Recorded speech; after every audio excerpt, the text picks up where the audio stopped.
It's not a isolated thing that the farmers are around the world protesting.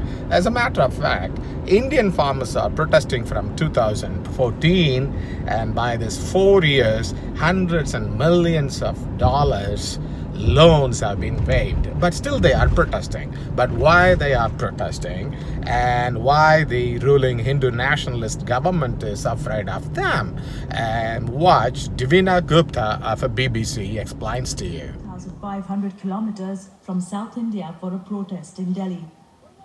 They're demanding government aid to tide over bad monsoons, falling income and crop failures. Farmer protests like these are a point of worry for the Hindu Nationalist Party, which is ruling India at the moment and will be going into elections next year.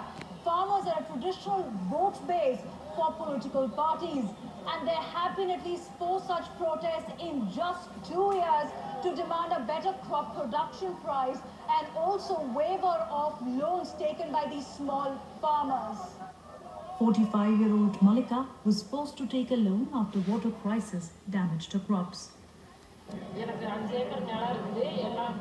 I have 5 acres of land, but there is no water.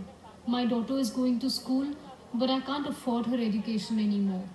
I had to take a loan of $3,400, but how do I repay it? In other areas where the farmers have a good harvest, they can only sell it in bulk in an open auction like this one. Here, private traders often underpay them. The government must buy our crops directly and give us a profitable price, that is the cost of cultivation plus 50%. Frustrated with financial woes, nearly 15,000 farmers commit suicide in India each year.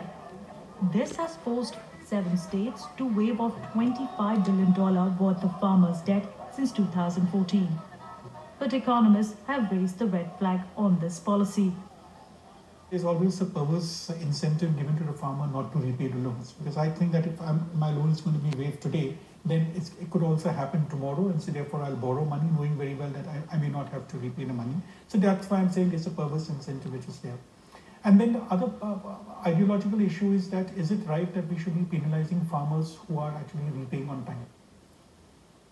Back home after the protest march, Malika is yet to see any change. Her patience is wearing thin. Devina Gupta, BBC News, Tamil Nadu.